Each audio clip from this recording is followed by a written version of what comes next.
Testosterone, we have a problem.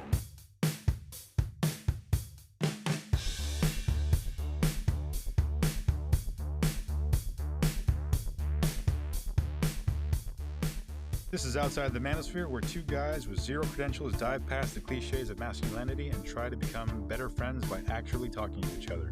It's weirdly hard, but we're doing it anyway. Join us.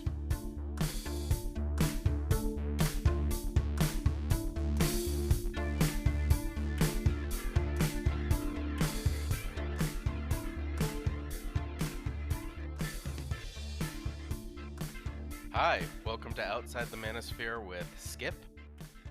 And Carlos?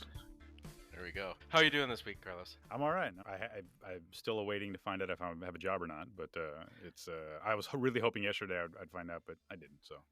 Oh, man. That was going to be my first question. Yeah, so you don't have to take me through the entire process, but how are you feeling about it? So really quickly here, last time I left there thinking, man, I screwed that up. And I had like a moment where I was like, maybe I got it. Can you remind us what job it's for? So the job was for paramedic, which, as I said last time, I'd been studying for the past, almost 2 years at this point for. And the first time I went through the process, totally bombed it. And I was just distracted by my own thoughts, as I had said before. And I left that place thinking like, yeah, that did not go well. Everything else was fine, but that one thing. Anyway, and when I left this time, I thought, well, that went well. Well, best of luck. It doesn't sound like you need luck. Sounds like you knew what you were doing, so. Oh, I appreciate it. Thanks. What about you? Yeah. What's going on this week? Well, it was kind of a big week here. We had, April 30th, you might remember, is Witch Burning Day in the Czech Republic, where it's just a very special holiday. Yeah, it's very special. Literally, they build an effigy to witches and in different parks and stuff, and then they set it on fire. And it's to represent, the end of winter, which this week fittingly got much colder. After last week, my joy was the sunny, nice days. And then we got to celebrate on the weekend my son being adopted after being his dad for 11 years. So that was really, really nice. Yeah, it's my stepson. So he's my wife's biological son, and Right. I'd been working towards adopting him for a long time. Right. So we went out, and the Czech tradition is to have some drinks and enjoy. And we did some nice pictures with the "It's a Boy" t-shirts, and of course he's like 6 inches taller than me now, and I got to cradle him like a baby, and the photos looked ridiculous, but it was really nice. Got to see that some was really people I hadn't nice. seen in a long time. Yeah. Oh, so you guys like celebrated like with a gathering? Yeah. We invited some people I hadn't seen in years that just kind of like have been, in our lives at different points and are still in Prague and knew about this journey, and it was really lovely. Yeah, it's really, really nice. So was he ever calling you dad before, or does he call you dad now, or are you always skip to him? I've always been dad. Oh, Yeah. that's nice. I mean, Okay. like I started dadding when he was 3. So Right. I'm really the only dad he's ever known. So Yeah, okay. it's kind of just making it official, but now he gets citizenship. Once we get the paperwork through, he gets citizenship automatically, which is a huge benefit to him. So he'll have the dual citizenship. And like before, a couple months ago, he was invited to do Czech nationals for high jump, and he couldn't do it because he wasn't a Czech citizen. So next time he'll Oh, be able to. wow. Well, that's great. Then, yeah, he can. That opens all kinds of doors for him. I do need to Yeah. correct you though. You did say when you were describing your relationship with him and everything, you said he's Yeah. my stepson. Well, I'm afraid, Skip, he's not your stepson. Yeah. Well, it's weird. It's weird for me to even say that because I only say that when I'm trying to define like the adoption, because he's always just been my son. So it's like, oh yeah, there's this legal difference, but he's always been my son. And now it's official. There's no other version, which is lovely. Well, now, I mean, not that there would ever be necessarily a situation where he could be taken from you. That can't happen now. You know what I mean? Like Yeah. meaning like Yeah. if something were to happen to Jess or whatever, and his Yeah. biological father was just suddenly, who knows what somebody would get in someone's head, but that can't ever happen now. He's your son legally and in every way. Yeah. And that was a big concern for a long time is, I mean, I don't know how you are, but I'm somebody that like I think about all the different possibilities in life, and for a long time, if something happened to my wife, I also lost my son, and that doesn't have to happen anymore, and that's No. really nice. Yeah, I hope that's we could talk about this kind of thing later on, but I hope that's not the kind of thing that you spend too much time thinking about. Like, Yeah. No, No, it's more just like, I am officially now, but I always considered myself responsible for him. Right. So, like, it is the kind of question that to be a responsible adult, you need to consider. And the answer was not a good one for a long time. Right. Yeah. So it's kind of like, it's like having life insurance. You don't need to spiral about it, but it is kind of the responsible thing to do to know that sometimes things that aren't so great happen. Yeah. And, you got to be prepared for those things too.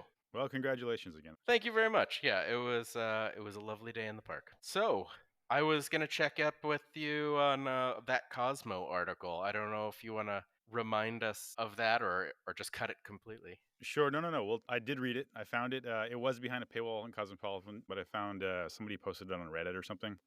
Hmm. And to be honest, I read it like almost a week ago, so I don't Yeah. remember all the details anymore. But the article was or is it's called "I spent nearly a year on a conservative dating app as a liberal. Here's what I learned," and it is by Vera Papisova or Vera. I'm not sure how you say her name. But her hook, the first line of her article was, "One day last July, I went to dinner with a man who sent me death threats." Period. So I mean, it's can't I can't think of a better hook than that. Right, Well, that's a heck of a lie. read on. Yeah. So she went on to describe like kind of her criteria and like how she chose, because there were a jillion guys that I'm assuming she would find problematic, but I guess she had certain criteria that she was after. She went on maybe 14 dates, I think. I mean, that's pretty solid in a year. I forget. Yeah, or maybe it was 14 guys. I can't remember, but it was a solid number. Anyway, so I guess my takeaways from it are, you had said this, and I was listening to while I was editing our last one. You've done this before throughout our friendship too, where you point out stuff that I'm like, oh, I really hadn't seen.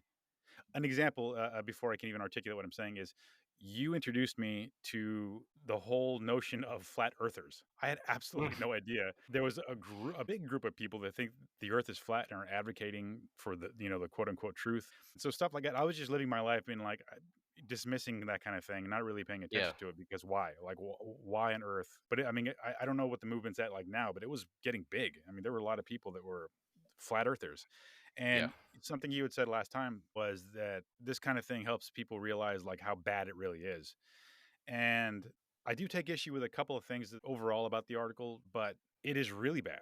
And I wasn't aware. I knew it was bad, but I hadn't realized how bad it was. Like some of these yeah. guys that she was dating, they're all misogynistic. All of them. Some of them were borderline neo-Nazi. Some of them were. She had asked one of them, like, could you see yourself? Because she said a lot of them described what their ideal wives would be like, and she said, could you Hmm. see yourself with like in a multiracial relationship?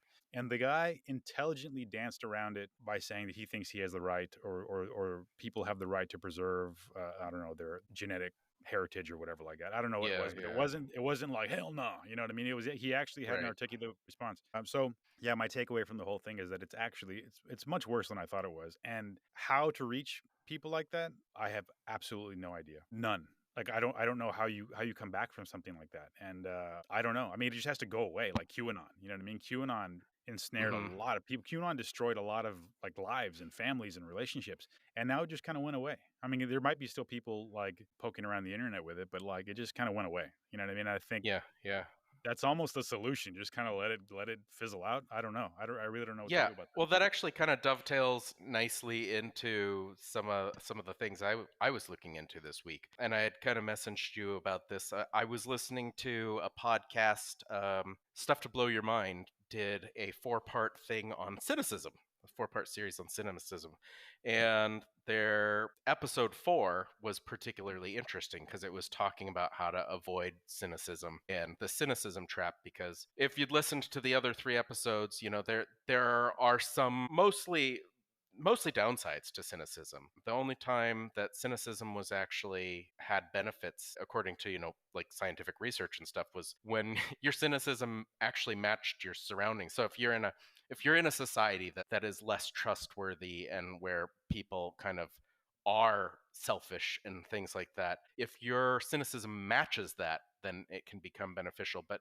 most of us overrate how selfish and terrible the world is. And, like we fall into a danger of that here with looking only at the manosphere, which is why our next segment we're thinking about bringing in, which is about positive things. But it was very interesting to me because I was listening to this thing on cynicism, and the way that you get into these kind of cynicism bubbles, um, and how to avoid them. And it sounded a lot like the manosphere to me. Instead of being male centric, although I think there's some very big overlaps here, cynicism was just kind of like being cynicism centric and giving responses that were more cynical than what you believe because you didn't want to be vulnerable about saying, well, I don't really think these things are that bad, because in these spaces where there was kind of a cynicism bubble, people were afraid of being judged,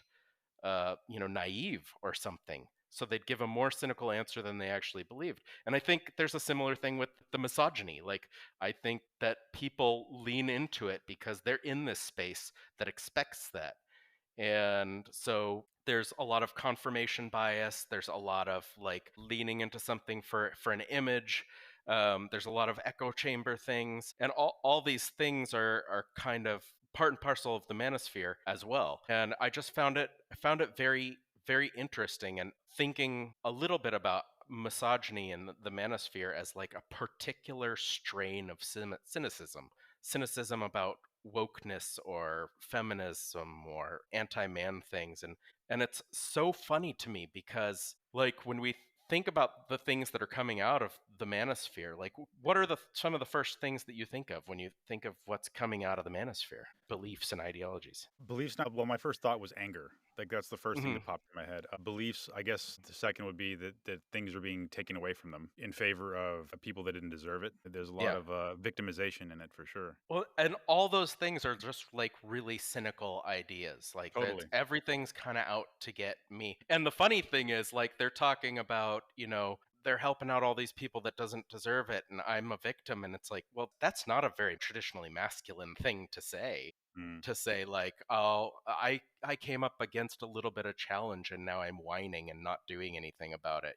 All right, so, like, where are your bootstraps? Well, that's the thing though, is I feel like a lot of these people, I mean, not these people, like a lot of everyone has struggled in life. Everyone. I mean, again, Yeah. it doesn't matter who you are. You could be the richest person on earth and you still had struggles. And, stop thinking of the richest person around for the moment, but like everyone feels like, you know what, I've worked hard and I've done this myself. Everyone has that sort of like I did this attitude, to a degree. I mean, I tend to appreciate the help I've had in my life, whether it's like a tax code that Yeah. is that has paved the roads that I'm driving on. You know what I mean? Or a direct help from family, or just having family. You know what I mean? Like that's all Hmm. helpful.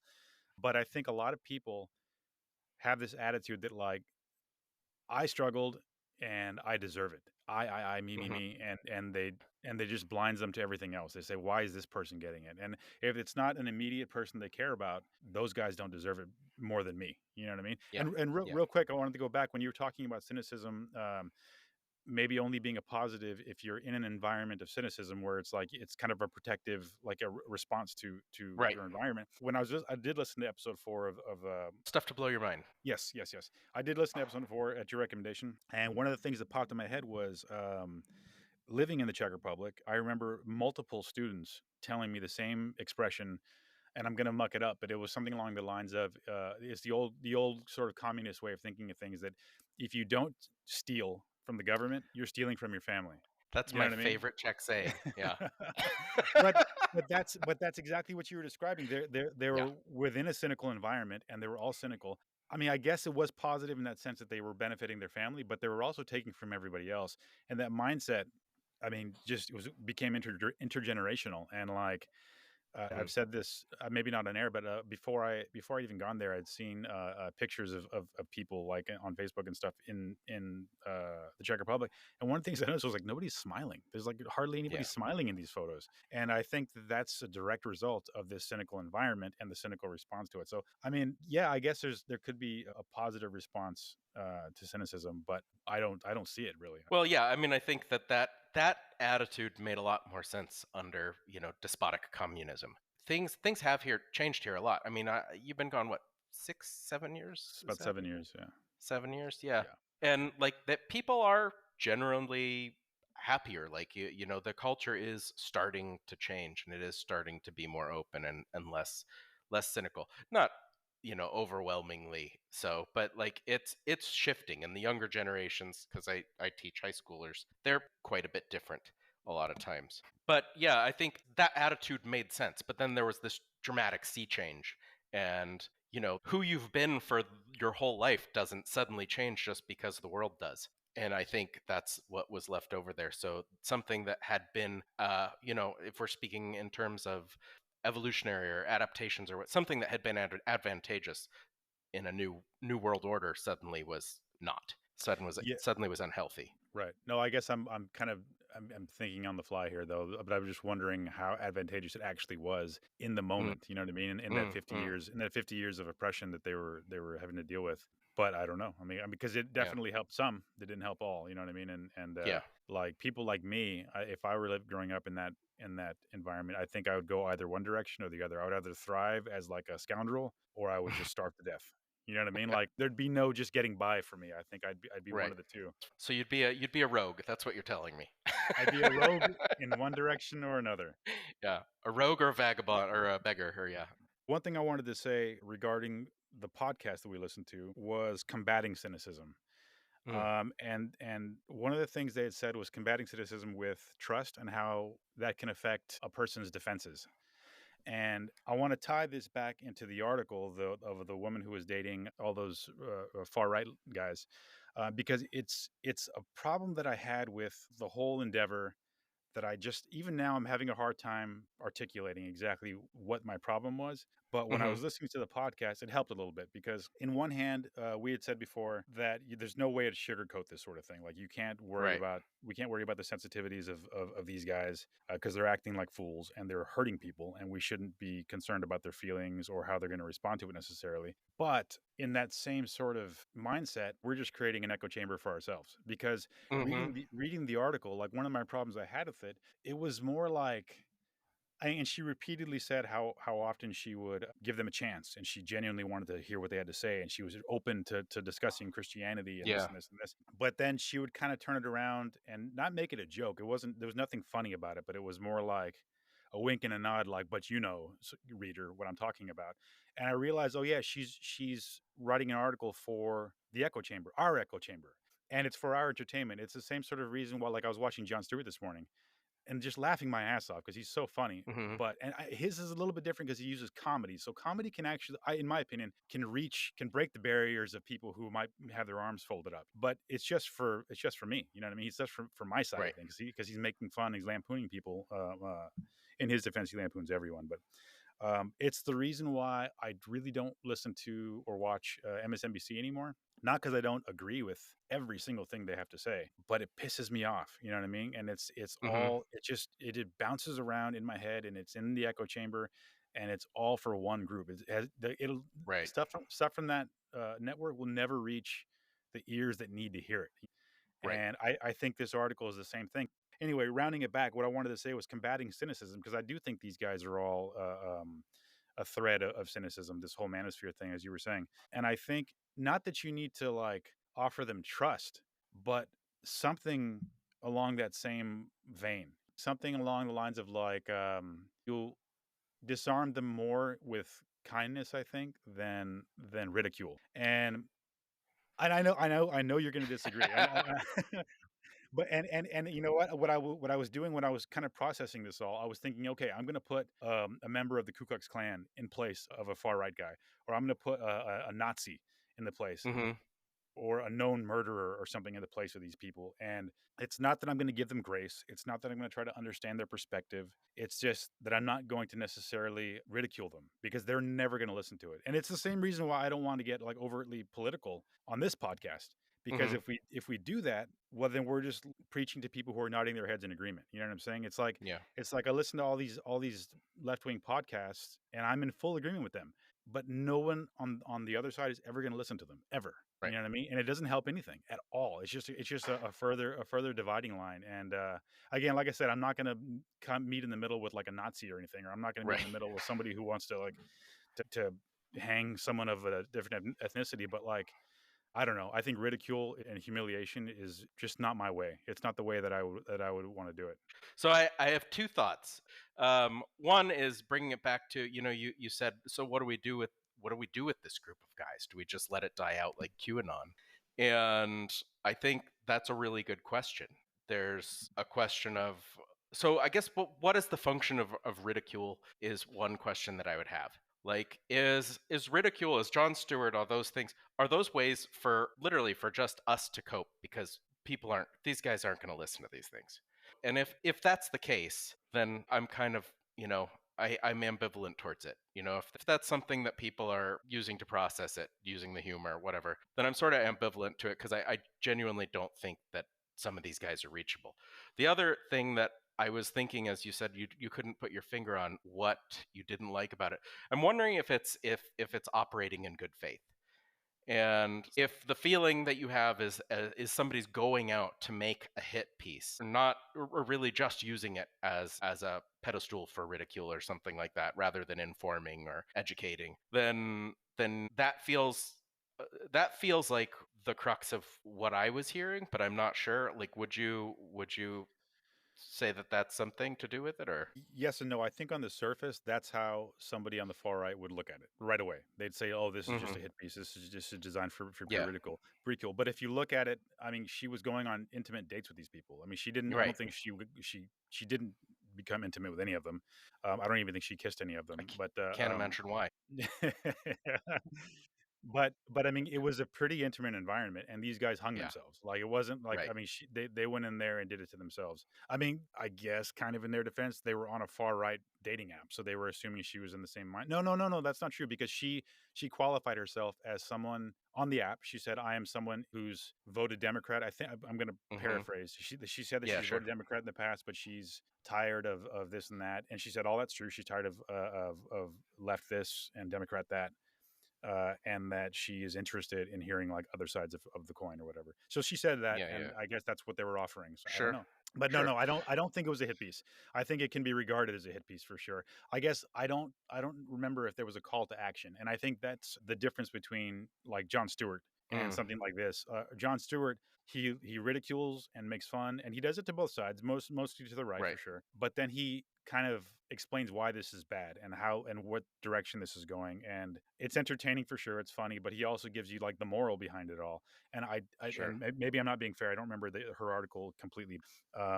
I just what I took away with it was like, these guys are crazy and this is worse than we think, and here's how it is, and then that was it. I don't Yeah. remember there being any sort of like, this is what we should do better, but I could be wrong. I Yeah, don't I know. mean, maybe she landed in the same places where you were walking away, which is like, what do we do with these guys? Maybe we just kind of let them go down their rabbit hole and stay down there forever.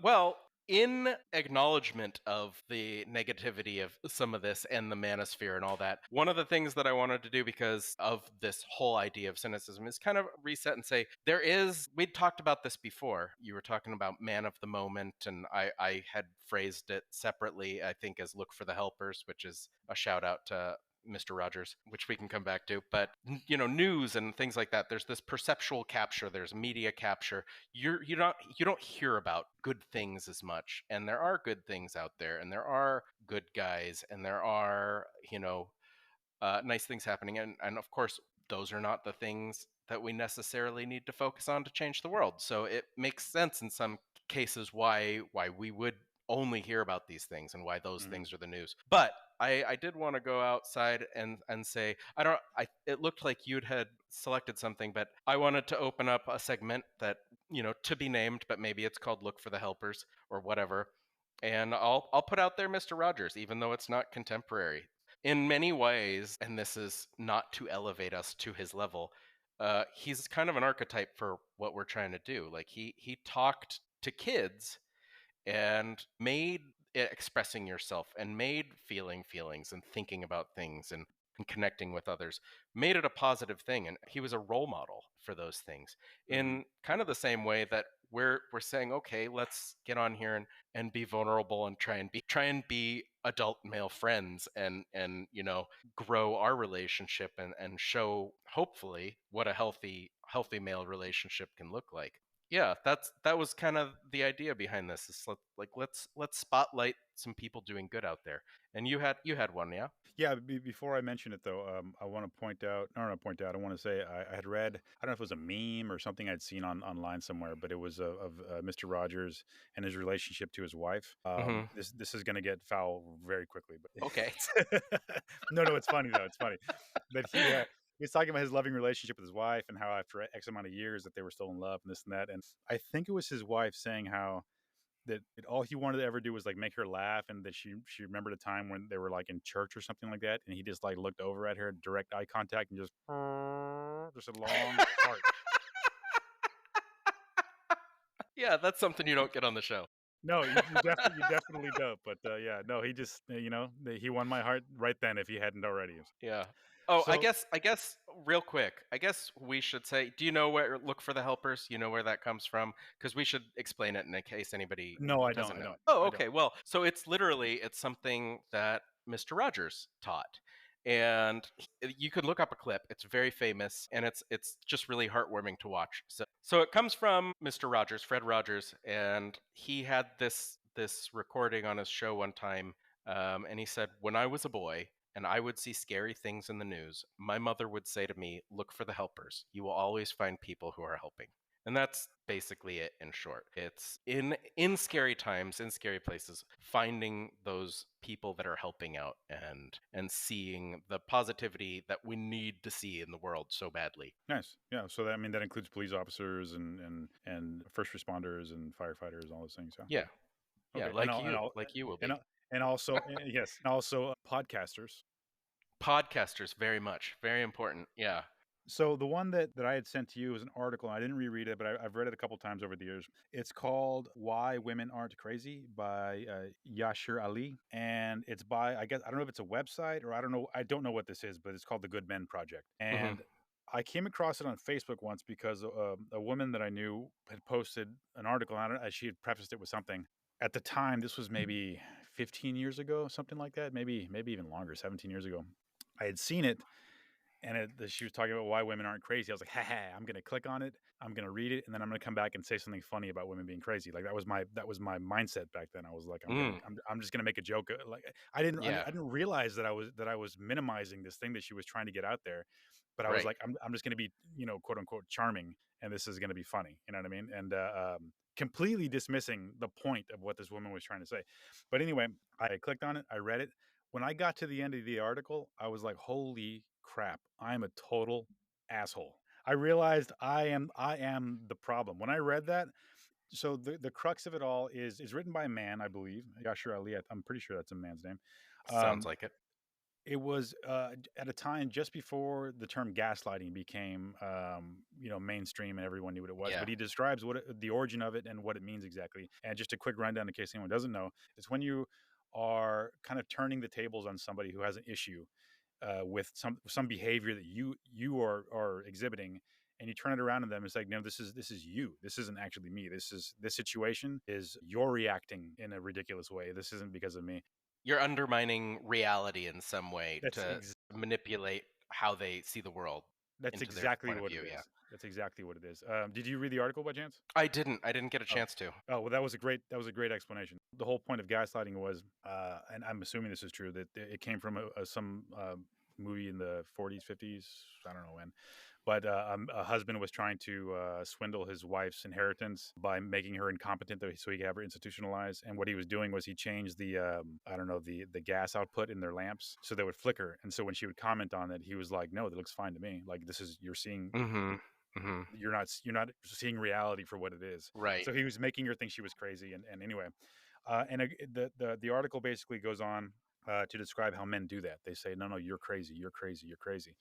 You're having an argument with your girlfriend or your wife or your sister or mother or whatever, and the moment you call them, the moment you say you're acting crazy, well, you know what? I'll say it this way.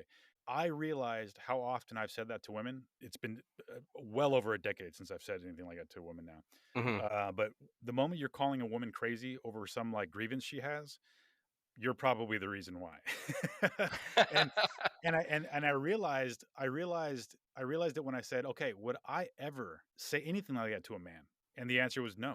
And when I realized that, I was like, "Oh my god, I cannot believe I have been doing that to people for X amount, however long I was able to do that, however long that part of my masculinity kicked on." You know what I mean? I'd been doing that Yeah. to women, and just turning it around, and they're like, "No, no, no, it's you, it's not me." So yeah, it was really, really impactful for me. And I went back and I commented, and I said that exact thing. Like, my plan was to come back here and comment and like make a joke of the whole thing, and she was very, graceful about it. She's like, "Well, I'm happy that it had an impact on you." And I was like, "Well, yes, Yeah. yes, it did."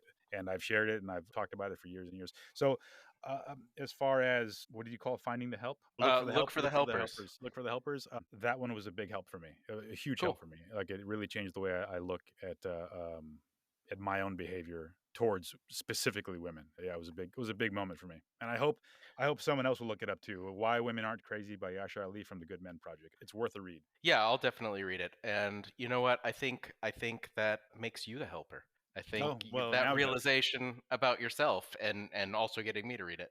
But yeah, one of the things that you said about calling people crazy, it's one of these verbal checkmates too. It's like calling somebody crazy or aggressive. There's no response to it because when you respond, unless you are completely calm and completely submissive, it only enhances the image that they've already laid upon you.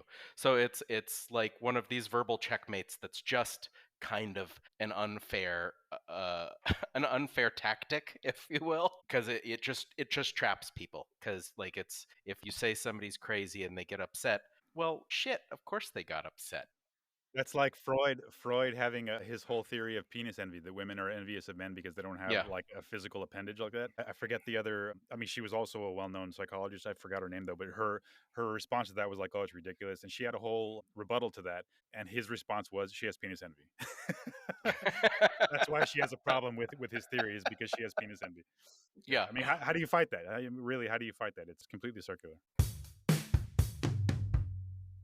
So in the conversation that we just had, we mentioned gaslighting, and there's something that I, in lieu of our falling in love questions, I wanted to find out how you felt about a phrase that I grew up with, which was, things will work out the way they're supposed to, or things will work out. There's a plan, whatever manifestation of this that you've heard. And for me, the reason why I wanted to ask you is because I know you have been pushing me, and I've been trying to be receptive, and I literally am. I'm trying. It's kind of ingrained in me to not do this, but I'm trying to like speak more positively about myself, because I actually, I know that there is science behind some of this, Right. and like in the way that you refer to things. But it also feels for me like it was always, even as a little kid, there was something in me. I guess I was just innately woke or whatever. It felt like gaslighting because, somebody like my mom would say, things will work out like they're supposed to when something terrible was going on. And at the same time, that night at dinner, she'd be like, eat your broccoli, there's kids starving in China. Well, things aren't working out the way they're supposed to for them. Like, you know, this feels very much like my bubble that things are okay in. And part of why I don't like this phrase is because I feel like it abdicates responsibility and it abdicates agency. And like, if things have worked out for you, you need to recognize that there's a certain amount of luck and a certain amount of privilege in my mind. Things will work out okay for me because, I have people that care about me, and if I fall down, they'll pick me up. I have social systems that aren't just like the way of the universe. People worked really hard and fought a lot of battles to put these social systems in place to support me and help me in case I do fall down. And forgetting all those things or taking them for granted feels like a really dangerous thing to me. Mhm. So I always, even as like a kid, I reacted really negatively to these responses, being like, well, that's just not true. There's a kid in my class that was running away from who left the Polish border and was being shot at with his family, and we're in Yeah. second grade. And yeah, it worked out for him, but there's a lot of kids in Poland still. So that was kind of where my precocious young mind came from. So I want to hear what you have to say about this, and I'm genuinely curious. So I know you'd framed it as like a kind of gaslighting, right? Like they're Hmm. dismissing this sort of struggle or concern or whatever as like, oh, don't worry, it's all going to work out in the end. And then that's what I wanted to say. Actually, I think you're conflating two things. I think you're conflating it's all going to work out in the end, if you want, it's all going to work out, with it's all going to work out okay. You know what I mean? I don't ever hear the second one. I never hear it's all going to work out to your advantage. I never hear that. I always hear it's all going to work out in the end, or there's a reason for everything, sort of thing. My mother would say the same thing. Oh yeah, there's a reason for everything. She wouldn't necessarily say it's all going to work out in the end, but she'd say there's like a purpose for everything. Hmm. And I, just like you, I was always like, yeah, that doesn't make sense to me. And obviously, for the exact same reason well, maybe not obviously, but for the same reason that you were citing, is that yeah, there are people in mudslides that are their homes are getting covered, and there's famine and there's war and it's not working out for those people. And I guess there's two ways of looking at it. You can look at it as a sort of blind dismissal, or maybe three ways. So one of them is like, feel better. Like, I'm telling you this, just like, don't worry about it. It's gonna be fine. That's one way. Or there's just like the blind faith. I'm like, God's gonna take care of it, and it's gonna be Hmm. fine. And you're gonna come out on top, which is implicit. I don't, like I said, I've never really heard anybody say like you're gonna come out on top. It's more of like, it's gonna Right. be okay. Yeah. It is sort of an implicit part of that sentence. Right, Yeah. right, right. And then the other one, where was I going with the third one here? The third one would be actual belief, and not just sort of like a sense of design or anything, but an actual like belief, and that's where I'm landing now these days. Because when I was younger, I was like, Hmm. nah. And the reason is because I, maybe like what I was suggesting you were, was conflating everything's going to be okay, or it's all there's a reason for everything, with positivity, and Hmm. I don't think that's the case. So in my belief system, and this is a belief system, it's not I can't validate any of it, other than I've reached this conclusion based on what I consider valid conclusions. Like, I've scaffolded on stuff enough to say, okay, from here I'm going to take a leap of faith, because everything else before that makes sense. I can't quantify or qualify any of the rest of this, so I'm just going to go with faith on now. Hmm. And the faith that I'm describing is that I don't want to lose people here, but this is what I believe. I believe that we continue on after we die, and Hmm. I think that we come back. I 100% believe in reincarnation. There's a great book called 20 Cases Suggestive of Reincarnation by Dr. Ian Stevenson. He was a medical doctor. He spent like 40 years of his life researching children's claims of reincarnation, and how they're miles apart, they're continents apart, they're countries apart, and they're all describing the same thing. And it's Hmm. fascinating. And there's a biological aspect too, because like in the means of death for a lot of these children are remembering, they have scars, or they have like birthmarks in place of like a Hmm. gunshot wound or whatever. Like you'll have dark skinned people with like a white splotch in their head, and an exit wound, white splotch in the back of their head or whatever, where they were shot, and they have memories of being an adult male or female or whatever, being murdered. Anyway, all the point that I'm trying to say is, I think you continue on after you die. I think you come back and start again. And the reason for coming back is where all another leap of faith for me. The reincarnation, I don't think, is a leap of faith. I look at the data. I'm like, well, there's to me, there's no other explanation, unless there's like a pool of consciousness, and they're just picking information from that pool of consciousness, and they actually weren't another life. There's just information that doesn't die, and they're pulling from it somehow mentally, which you can argue is woo woo. I think it's just more metaphysical than anything else. But the part where I will go into like a belief system is, I believe that we come back in order to learn things. And that's not different from Christianity. That's not different from Buddhism. It's not different from I think most of the major religions. We come back on this in this like classroom earth. And not everything is going to be like, oh, I'm going to be a millionaire. I'm going to end this Hmm. with like a wife and kids, or I'm going to end this with like a happy family and a nice house or whatever. That's not how it's all going to end. This is a school. We're going to suffer in one way or another, and that's where you learn. You're not if you skate through life. I mean, what are you learning in, really? Like, you have to really, really, suffer is the wrong word, but you have to struggle. So what I'm trying to say is, conflating the two between everything's going to be okay versus it all works out. It all works out because you're here for this struggle. You're here to be brutalized, whether physically, mentally. You're here to lose all your money in the stock market. You're here to fail. You're here to start a family. You're here to raise a wonderful child. You know what I mean? You're here for these Yeah. experiences. And like the famine in China, as you said, that's their struggle, and it is working out for a reason. And it sucks in the physical for them right now, but they're coming away with that, with an experience that they're going to take with them into the next life and the next life after that. And that's why it gets woo, it gets into a belief system. But that's where I land on it. That yeah, it does work out for a reason, and that reason doesn't guarantee your success in anything. But the reason is you agreed. This life plan that you're on now, you agreed to it, and you agreed to the struggles. You agreed to your parents. You agreed to your close friends. You agreed to everyone, and you wanted this hardship. I know that sounds like you're blaming the victim, sort of thing. That's not what I mean.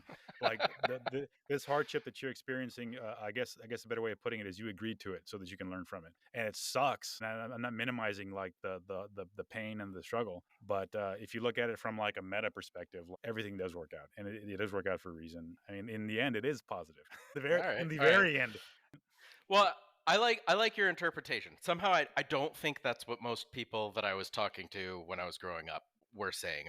I think that most of them, when I was talking to them, were saying like, things work out for our family and we're fine. But yeah, like there are a couple of other things that I'd like to respond to, but I see you have something to say. Well, what I wanted to say was that was one of the three that I forgot. The third one I just kind of, I mean, I made them all up on the fly, but the first one Hmm. was like it's the immediate dismissal. Like it's gonna be fine. It's gonna be fine. You're gonna be fine. And sometimes it's just avoidance. Sometimes it's just Hmm. like eat your vegetables, kid. It's gonna be fine. Or do this. It's gonna be fine. Sometimes it's more of like to console you, like oh, it's gonna be fine. But I think Yeah, that's what we all heard growing up. Like yeah, that's yeah, yeah. when I heard it, like everything happens for a reason and it's all gonna work out. It wasn't like this complex analysis of when you die and come back to life and your life plan and all that stuff. It was more of like it's going to be fine because I don't want to deal with that right now, Sure. and I don't want you to worry about it right now. So just Yeah. trust me, it's going to be fine. You know what I mean? Yeah. Well, I like your interpretation, and I would really like to believe in reincarnation. I'm not sure that I do. To be, I'm not there yet. I would like to. It sounds like the best deal. It sounds like the ideal situation. And like I said, I like my favorite books are The Little Prince and Siddhartha. And when you were talking about suffering, you're right. You're like all these things are part of life, and you get them all, and maybe not in the proportions that you'd like, but you get them all, and it's up to you to kind of experience all of this, and to feel all of this and to understand it and to walk away with a better understanding and have learned your lesson. I've always kind of liked that message. I'm not certain that that's what happens, but it's always been something that's attractive to me. So I do like your take on that, although I don't feel like that's what I got growing up for sure. And I I didn't. do think, I didn't yeah, either. go ahead. Yeah, I got the same. I got Yeah, the same yeah, responses that you did. yeah. And I do think like that's still, so I have a particular personality, and maybe this is my cynicism that's harmful, or maybe this is just an inkling. I'm always wary of things that I like, because there's always part of me that's like, you only believe this because you want to. You only like this because this is the best version for you.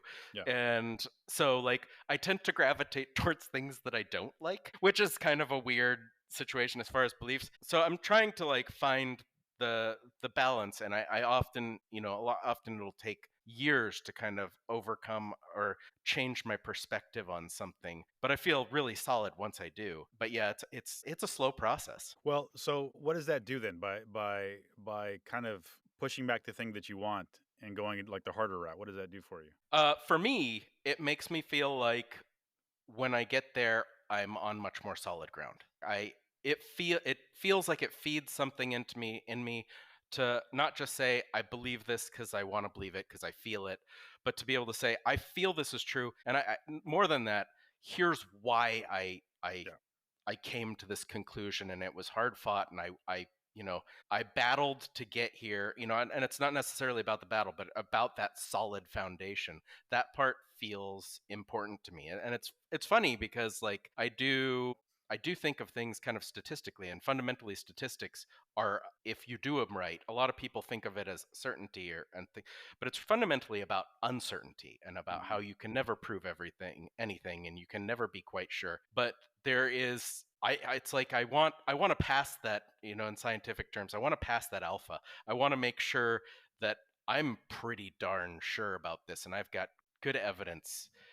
There's something in that that's very edifying to me. And it always has been like that. It wasn't just like me as an adult. Even as a kid, I wanted to know why. I wanted to figure it out. Yeah. I'm the same way for sure. But like when I was younger and all the way into my 30s, I would accept nothing else. Like, no, no, no. Hmm. I want something concrete, and I want to see the path that I took to get here. And I can tell you, I feel like I'm not like I haven't lost. I don't think I've lost any critical thought. I don't think I've lost anything really by sort of Yeah. accepting things that I can't explain or accepting things based on feeling.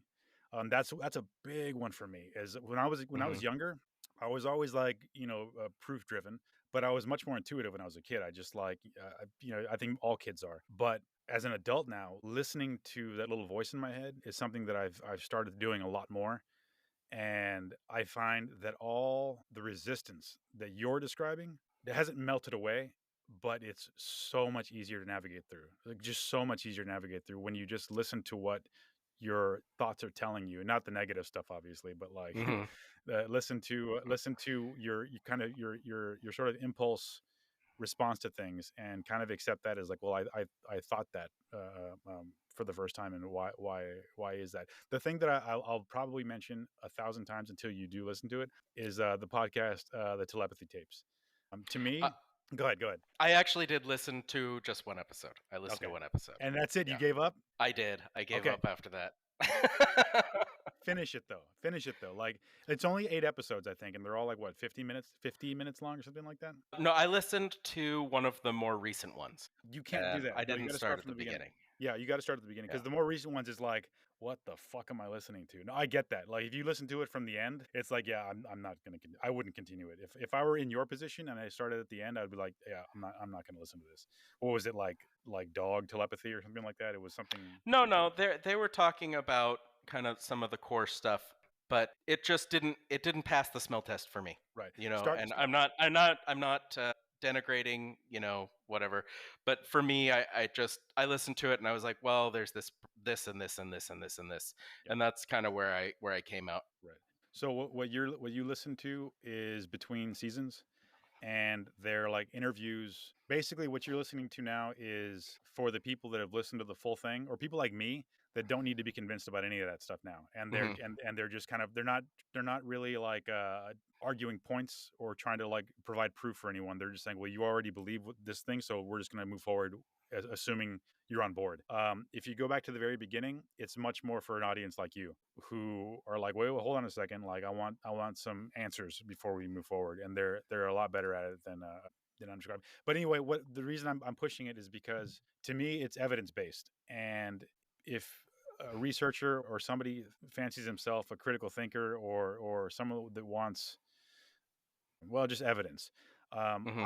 I think it is markedly unscientific to dismiss what you're going to hear in the first few things outright. Like to say nope, Yeah. telepathy, it's impossible, or this thing, because it goes way beyond telepathy. But like the to outright dismiss it because it's ridiculous is exactly what was done when people said, you know what, I think the Earth goes around the sun. Ha ha ha ha. That's absurd. Get Right. out of my face with that. You know what I mean? Or the evolution that we came from like lower primates. Hmm. The thought was so absurd that people just wouldn't even look at it. Yeah. And so I think it's ironically unscientific to dismiss something just outright. Like I totally get not being interested in listening to the end of it, because yeah, I probably wouldn't have either. But if you start from the beginning, and if you listen to what's presented and you're really going down 1,000 avenues to disprove it, that doesn't make any sense to me. Like it makes more sense to Sure. it makes more sense to at least question that it's possibly true. You don't have to believe it, but say, okay, Yeah. something's going on here. I can't explain it. I don't know that it's woo woo. It could very well be a biological thing that we just don't understand yet. But to dismiss it outright is absolutely absurd to me. I don't understand how a scientist can do that. It doesn't make sense. Yeah, so I mean, from my perspective, I don't outright dismiss telepathy, and I've actually done a little bit of research because you were into it, and I was curious. So, and there are some like legit studies that show some signals, and I was very interested in those, and I can't dismiss it, and that's kind of what good science does. You're right. Like that's how I completely agree. The one caveat I will say, I'll listen to the first episode of Telepathy Tapes. I want you to listen to Science Versus on telepathy because they're responding specifically to that Absolutely. to Yeah, that I will. series, because I'm curious to see what you'll say, and I'm not trying to ruin anything for you.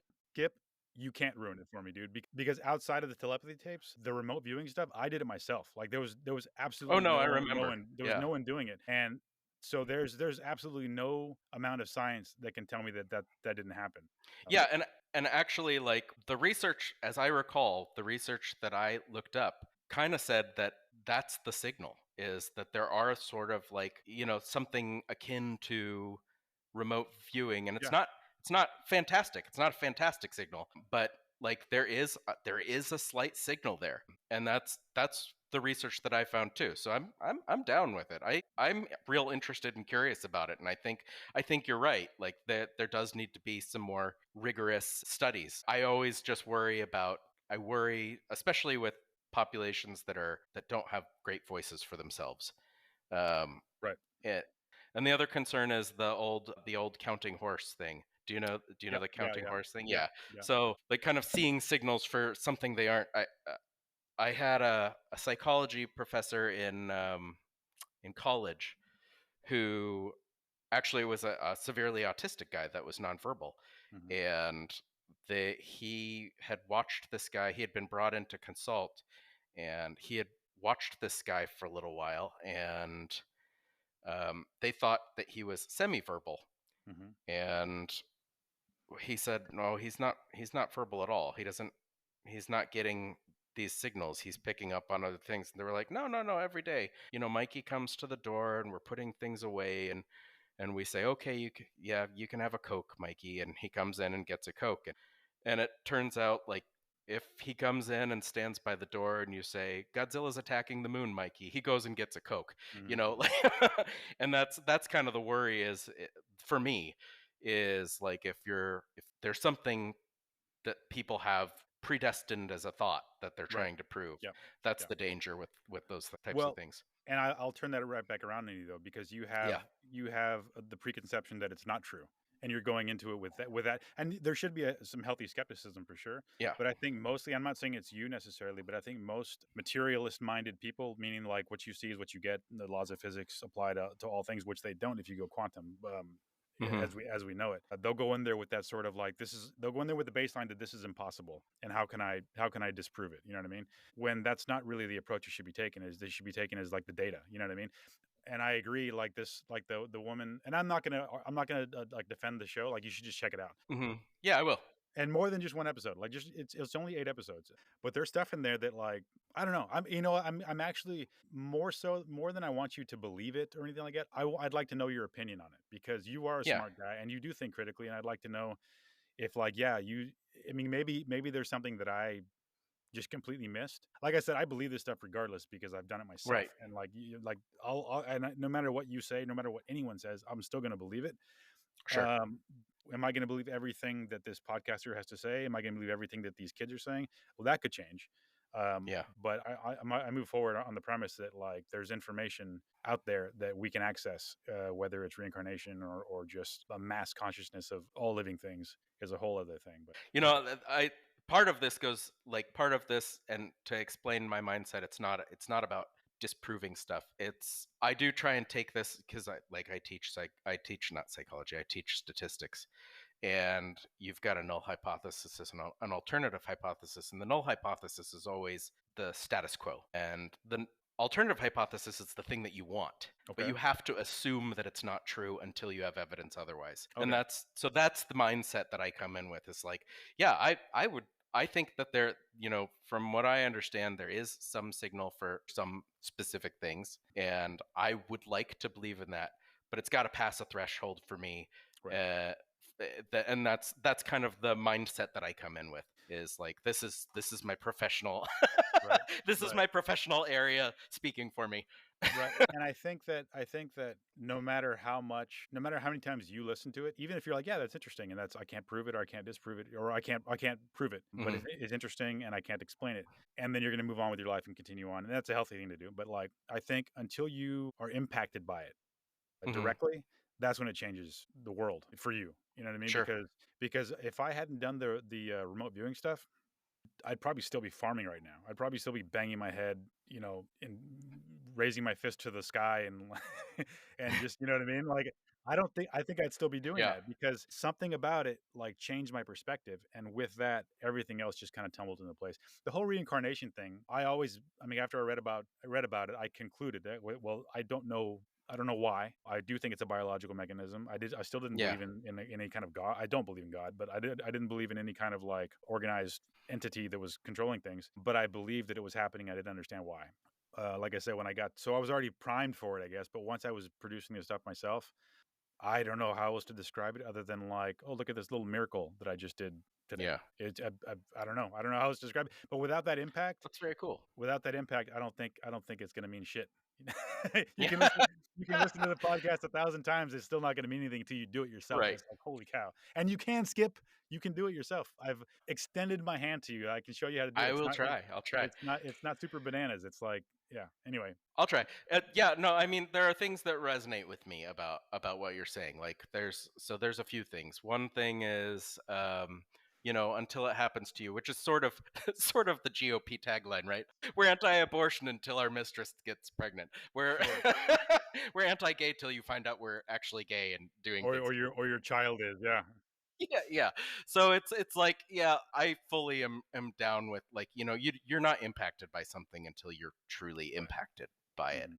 I'll tell you about a dream I had when I was a kid that I Okay. can't explain, that I mostly take as a dream, but it's always in the back of your mind. I had a dream when I was a kid, or a memory or a dream or whatever you want to call it, that I was like in some ethereal place, and it was like, what do you want to be? And I was like, you can be a turtle, you can be a slug. I was like, I'll be a kid again, I'll be a kid. And so like I always carried that through life of just like, no, this is this, when you were talking about you agreed to this, and part of me is going, well, you didn't necessarily, lots of people don't agree to a lot of shit, but another part of me is like, but there is that little bit of a memory or a dream or fabrication, whatever it happens to be, that's in my head somewhere. So yeah. Well, you reminded me too. I was in a remote viewing group. I guess very quickly. I mean, if we do keep this in, remote viewing is when you basically divine information on a person, place, or thing without having any access to it, to your senses. So if you're looking at, I don't know, the White House, and nobody's told you what you're looking at, then you describe the White House basically in so many terms. That's what remote Hmm. viewing is. So I was in a remote viewing group online with like, there was a woman from Florida, there was a guy in Australia, there was a guy in Poland, and then there was a guy in Spain. And we were all chatting about remote viewing and like giving us each other like things to remote view, because you can't do it. You can't know what it is if you're gonna remote view Right. it, because then it ruins the whole thing. So we were helping each other out. But this guy from Spain, he was like I used to be, and he's like how you are. He encountered it. He encountered this thing, and he described it. I'll tell you in a second.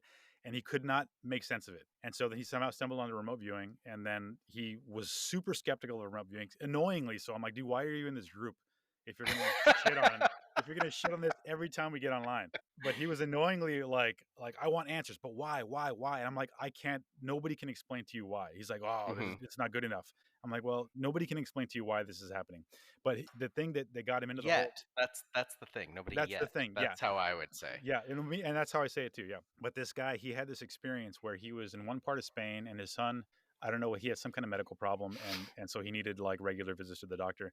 And he was asleep. It was like 2 a.m. and he woke up in the night, and he saw this shimmering being standing in his doorway, and it looked like a bipedal insectoid praying mantis thing. And he was freaked out by it. He was just like in between dreams or whatever. I don't know why those guys are so nice. Yeah, they're so friendly, and they're so warm and welcoming. So he had this sort of like vision of this thing, and then he went back to sleep. And then the next day, when he had talked to his son, he was like, I think he had called his wife or I don't whatever, but he got a hold of his son, and his son described the exact same thing, that he was asleep in the middle of the night, and he said the time, and that he woke up and there was this like insect man like in his doorway. And the guy like lost his mind. He's like he couldn't explain it. I don't know what that was. I mean, aliens, or I don't know what that was, but he didn't either. And it like completely shook him. and to where Hmm. he'd been looking for answers ever since, but he was still resisting it. Like he was like, I don't know what happened. What's this remote viewing Yeah. thing? I don't believe it. But like I saw that thing and I believe that thing, and I don't know what it was. And my son saw the same thing somehow X amount of miles away, and he couldn't explain it, but he was like struggling. I don't know how he's Yeah. doing now, but like he's still. I imagine he's still struggling. I get it, and it is interesting, and I think there's loads of things that we don't understand, and I think there's a key thing, like we were saying in that is like there's a difference between it can't be explained and we don't know how to explain it. Right. And that's kind of the old Asimov's technology that's sufficiently advanced looks like magic. Well, same thing's true with biology and things Yep. like that. If we don't understand it, it looks completely alien to us. Yep. And like, yeah, I'm open to all these things, but so far I'm not there. Yeah. No. And again, I'm not. I didn't even mean to be like aggressively pushing this anyway, because I know you're not. And like I said, nobody I've ever talked about this. I've never changed any hearts or minds ever. All right, so Skip, I would like to continue what we did last week and just kind of finish this up with asking what's bringing you joy. That question brought me joy last week, and I think it's going to be fun asking on a regular basis. So, what's bringing you joy this week? Yeah, I like this question too. It gives me a smile at the end of this. So, I mean, obviously, the adoption of my son finally going through, but that's almost too much. It's not sufficient enough to call it joy.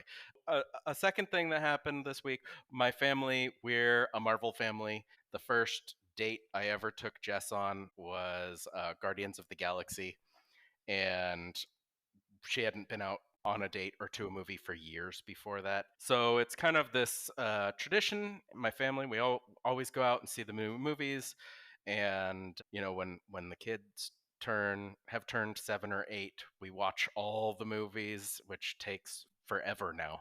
It used to be really easy, but we went out and saw Thunderbolts, and I was really pleasantly surprised. I really enjoyed it because ever since Endgame, it's been pretty rocky. But yeah, Thunderbolts was really fun, and Jess always says Florence Pugh is my girlfriend, Wait, but that's her girlfriend or your girlfriend? no, my girlfriend. She's like, "Oh, your girlfriend's in this," and and it's I don't have any kind of thing for it, but I just think she's like really funny. She's a good actress, and she shines in it.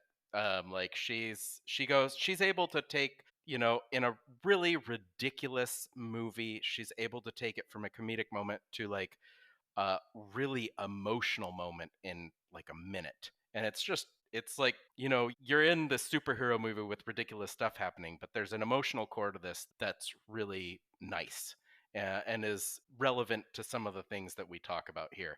I thought it was great, and she was great. There's a lot of people in it that are great, but yeah, that brought me a lot of joy, was seeing a Marvel movie that was good again. Well, that's nice. Yeah, she's a fantastic actor. I know she was in that movie with what's his face, Harry Styles, but she was in something else when I first noticed her. I just can't recall. But either way, yeah, she's been on my radar for a while too because she's really good. She was in Midsommar, and she was in, I can't remember what it was, but it's about it's The Miracle. She was in The Miracle, I haven't which was seen an those. interesting one. I just remembered that she's also, I don't know if she still is, but they seem like a long term relationship. She was partnered up with Zach Braff from Scrubs. Yeah, I knew that a long time ago. I don't know what their situation is now, but Yeah. I'd heard about that. Yeah. Yeah. Anyway, Yeah. doesn't matter. But yeah, good actor. I also like the guy from Stranger Things. He plays the Russian Captain America. I forget his name, but Yeah, yeah, yeah. I was gonna say his name on Stranger Things, instead of his real name. So I can't remember off the yeah. top of my head. I used to know all these things, and it's got Bill Pullman's son. Who, if you don't know he's Bill Pullman's son, you'll spend the whole movie looking at the guy, going, "What does he look like? He's Yeah. really interesting looking." And then Yeah. immediately I saw his last name was Pullman, and I was like, "Oh, geez, okay, yeah, all right." And He's Bill also. Pullman, if So I'm sorry. Go ahead. if you don't know who Bill Pullman is off the top of your head, you can be forgiven. He was like, the thing I think of him from is the main character from Spaceballs. So Yeah, he was Lone Star in Spaceballs. yeah, Yeah, yeah, yeah. His son that was also in Outer Range, which is a pretty good TV show. It's on okay. Amazon. But anyway, yeah, he's one of the main guys in that. Dreamboat too. He's a good looking kid, or a guy. I guess he's a grown man. So what's bringing you joy this week? So the only thing bringing me joy, well, the whole world is bringing me joy. But I guess since last week, since Friday when my assessments were through, just the weight of the whole thing kind of lifted. Like I'm not guaranteed a job, but it's out of my control now. And Yeah. yeah, I just feel unburdened right now, and it's a really really nice feeling. I'm going to cut the grass today. Like that's not something I would have done easily, because I'm like, crap, man, I should be inside studying, or I should be doing this, or what if Yeah, I don't? yeah, You know what I yeah. mean? Now I'm just relaxed, and it's a nice space to be in. Yeah, that's a short answer to your Yeah. thunderbolt, but yeah, I'm relaxed now. It's a better way of describing it. I'm much more relaxed than I have been in quite some time, and I feel like I do feel like I got the job, so I'll find out soon enough. But it's a relieving It's a load sense. off. Yeah. Yeah, it's a big load off. Yeah. And you don't feel pressured to go on long as I go on my stupid monologue about the Thunderbolts. Well, no, but yours was so positive, and mine was positive too. But mine was like, oh, you poor fellow, like, yeah, go take a nap. You need a nap. You know what I mean? And Yeah, yeah, yeah, yeah. yours was very light. No, I mean I love those moments too, where you just get something off your chest, Yeah, and you've got. I mean, for me, this is the way it goes. Hopefully, you just are relaxed and you hear from them, and it's wonderful. For me, it's like I'm relaxed for a certain amount of time, and then I start getting tense, waiting for the response. I I do that, but again, this all circles back to what we were saying before. Is I'm catching myself doing that now, and when I start Yeah, to tense up, when I start to think, well, what if this, or what if when I said this, what if that was wrong? When I just say, you know what, shut that shit down. And yeah, by doing that, I maintain that sort of like calm that I'm feeling right now. And I even thought, I was like, I'm going to text some of my classmates, because they were not everyone went through the first hiring process either. And I thought, you know what, I'm going to text them to see if they've got any word yet. And I'm like, no, no, no, because what if they did? And then it's just going to offset yeah, my yeah, yeah. wellness. So I'm just like, you Spiral. know what? Yeah, I'm just going to let this happen and just stop trying to force it. And yeah, so I'm looking for a positive outcome, and I'm feeling good about it. So that's my joy for this week. All right. Well, Carlos is joyful. That brings us to the end. Here you go. Take us out. Thanks for joining us. New podcast every week. If any part of this show has resonated with you, let us know at outsidethemanosphere@gmail.com. And please like, subscribe to the podcast, or recommend us to a friend. We hope you'll come back. Bye now.